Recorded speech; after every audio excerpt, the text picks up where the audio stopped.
You really can't count the US out when it comes to increasing tensions, at the time when tensions are already at their highest.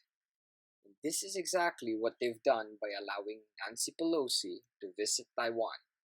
But first things first, you really have to ask the question because this question is very important and crucial to the discussion that we're going to have here. What's the purpose of this visit in the first place? Did it have to happen now? After all, it was an unannounced stop, right?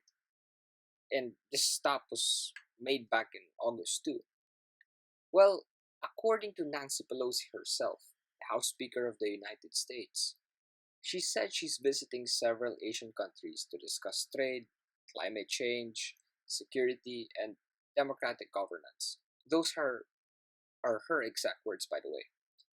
You know, all of us, at least those in the know, recognize that the reason she did this is not to discuss trade, climate change, security, and democratic governance. We all know that those are secondary stuff.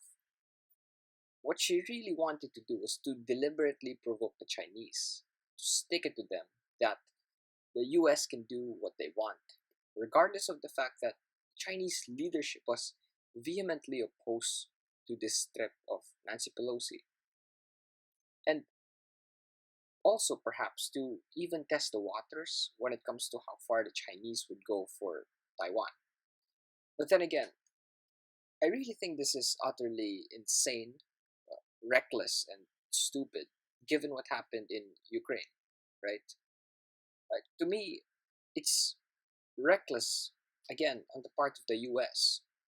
But at the same time, however, um, I think it's very characteristic of empires in terminal decline, just like the United States, to instigate wars in order to restore a supposed golden age.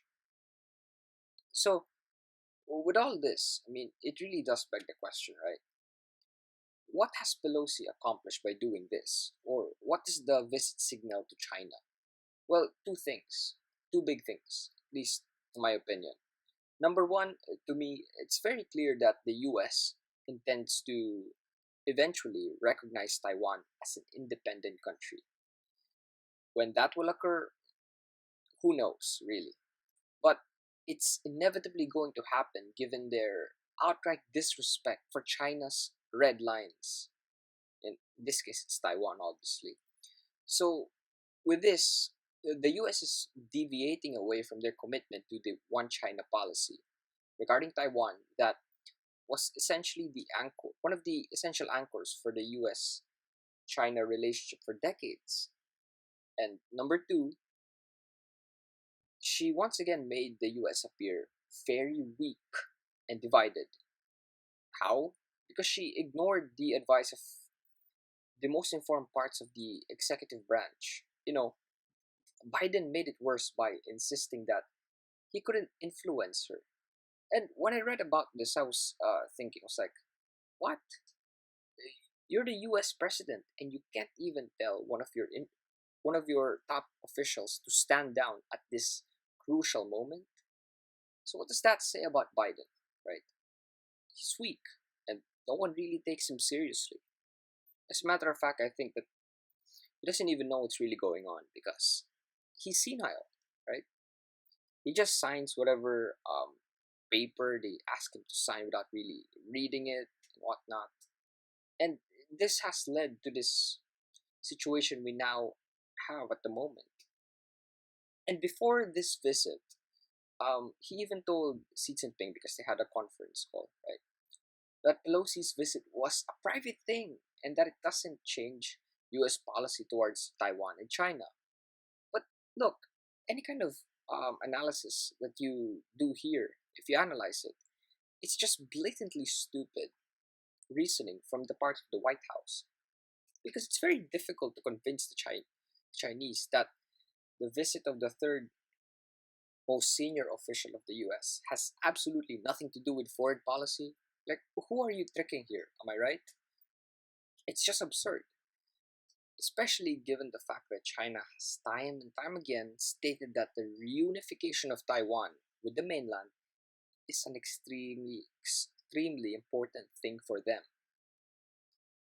So, how did China respond to this? What happened after Pelosi visited Taiwan and after she left? Well, China hit Taiwan with cyber attacks from train stations, government websites, and even their 7-Eleven stores. So she also got thousands of businesses banned from exporting to China. There's also bans on fish imports, bans on the sale of natural sand, which, for those of you guys who don't know, is used for semiconductors. And it's an extremely vital and important industry in Taiwan's economy. So, because of her visit, also, China launched live fire military exercises around 6 zones around Taiwan. Some parts where these military exercises are being conducted are even just 12 miles away from Taiwan's coast, which, of course, resulted in the closing of some of Taiwan's airspace, and it also caused a naval blockade. On top of that, China also canceled their scheduled bilateral meeting with the Japanese as a result of the joint statement about Taiwan and the G7 nations. And a lot of people have been saying that the Chinese not responding militarily makes them lose face, and their bluff has been called because of the fact that they didn't shoot down Pelosi's plane or intercept it in order to land in China. But I think this is a severe misunderstanding on the part of pundits, analysts, and how China works. Because look, it goes without saying that Pelosi's visit is a clear provocation on the part of the US. However, if you think about it much more deeply, a war being started over this debacle is not really very characteristic of the Chinese leadership, right? They've always been very calculated and long term when it comes to how they've conducted, pretty much everything from their economy, technology, foreign policy, and military strategy. I do know and understand that China and its citizens are pissed off, but the Chinese leadership is not very short-sighted, hasty, and impulsive when it comes to their decision making, unlike their European and American counterparts, right? For instance, the Ukraine debacle, what did they do? They slammed Russia with sanctions immediately without thinking about it thoroughly, the consequences of their actions, the ramifications, or whether or not those sanctions will backfire on their citizens, which we're seeing right now with the soaring food prices and gas prices, right? And the Chinese leadership also, to go back to the point, they pick their battles carefully. They weigh the pros and cons. They run the cost benefit analysis, unlike their American counterparts. But, however, at the same time, I'm not completely ruling out the probability that China might later on intervene militarily because their red line was clearly crossed.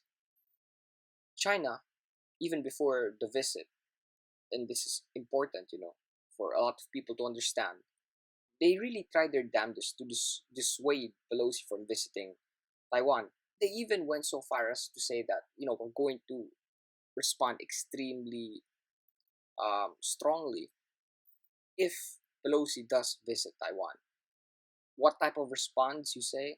Well, they didn't really explicitly mention that, but something will happen, that's what they said. But they really weren't taken seriously.